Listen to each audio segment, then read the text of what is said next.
What's up, YouTube? And I'm back with another video. Um, right now, we just gonna chop it up.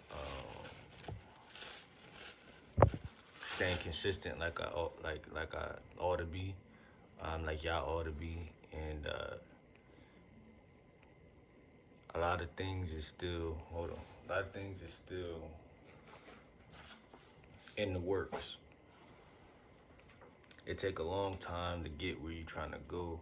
It take a long time to even know where you're trying to go. I remember I'm gonna talk about relationships a little bit right now. I remember always having a feeling of like not knowing what to say to women, like all my life, really. You know what I'm saying? Like, and it's really a skill just like anything else. Because I would know what to say, but it's better to know how to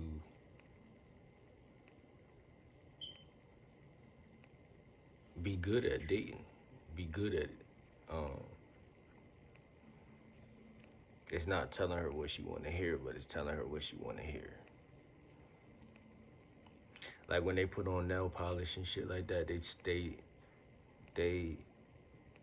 they giving us what we want to see. It's not um, it's not fake because they really enjoy going to get their nails done. It's not fake when you uh, know how to talk to women. It's just not fake. How can it be? How can it be fake? Um, so it's a skill. Different little aspects, like like the word banter. The word banter. I've been hearing that word for a while. I never knew exactly what it was. Like I had an idea, but it's like you got to get the real details on shit. Like so you know, like okay, it's time to banter. Well, if it's time to banter, in your mind you think it's time to banter, but you don't know exactly what it means. You just probably gonna avoid that out or block that out mentally and just go still do some more like talking in another way, right? Because teasing, banter, and flirting, all those things is kind of like the same, like, but they different.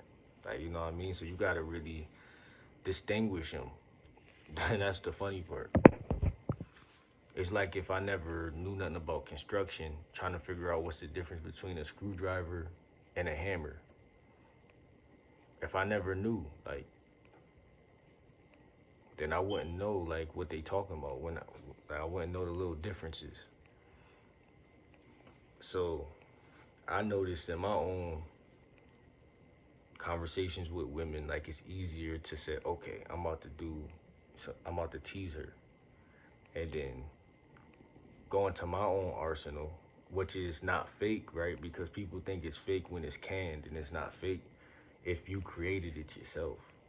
It's fake when you copy what someone else tell you to do and you do it. It's still not fake, but it's just like it's not yours. You feel what I'm saying? And that's the difference in my opinion. Like the successful guys take stuff all the time from other people. You look at successful basketball players, rappers, actors, wrestlers. They take moves from people from before them.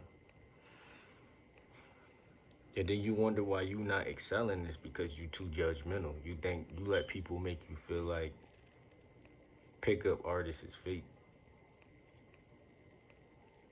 How is it fake to go up to a woman and say, excuse me, how you doing, and then you give her your numbers? How's that got to do anything with being fake at all? Only time it's fake when a woman could be like, oh, that sound like some game you running. That sound like, and it's still not fake, right? Because, like I said, if you know how to morph, if you know how to morph the shit into your own real life, then it sh- it shouldn't sound like game, and B, it should automatically be received, uh, it should knock her off her feet. She shouldn't even, she shouldn't even be caring. Like, you know, when you do it properly, when you are in tune, I like to say, it's like music. You know what I'm saying? You can't tell the difference between the real or the fake anyway. And I'm not saying that, you feel me, like a fake guy could do it, because what's fake? What defines a fake guy? Nothing. There's no fake guys out here. Fake is when you try to be something you're not. But who can tell you who you are? Nobody. Um, it's like when they try to incriminate people and say you're a criminal. Well, he's not really a criminal. He did some criminal. He did a criminal act, and he's gonna be in jail for 5 months. But when he come out, he's gonna be a citizen again. But that stamp, that what he did is gonna be remembered, right? But that's his life. That's just his. That's his life. That's everybody' life take different turns and shit like that. That's why I'm like, yo, stop focusing on your past. Start talking to these women.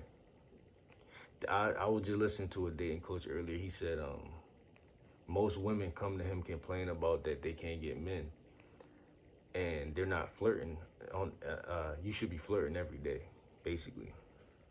If people learn how to flirt, master that, and they flirt every day, bro, you gonna clean up all that shit.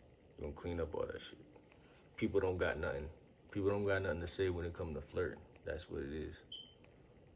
They don't know how to flirt. They don't even know the first thing to do. I'm still learning. Flirting is not, you feel me? It's not hard, but it's not. It's hard to know how to consciously do it. It's easy to just naturally do it. So this is what people call in the distinction between real and fake. Like, are you just naturally doing it, or is it something that you're crafting and doing? Like, you know what I'm saying? Like, the best people study it, they learn it, they craft it, and then they do it because they know it worked, because they practice it. You feel me? So I don't know. I don't know. Some of my best stuff I already got canned. You know what I'm saying? When I hit chicks with it, it get a good response. It get a great response, and I pay attention to that. You know, because when it come from you and you really made it, you like, wait, hold on. Dang, I really got the skill to put something together and really hit. You know what I'm saying? Like, it's beautiful, but it's different little increments, like I'm saying, to the big picture. So it's a part of it that's called storytelling. You know, storytelling could be easy, but it could be still another thing perceived as hard. Like, say I want to tell a story about, I'm a random off the top of my mind, ice cream. I'm talking to a girl, we talk about ice cream.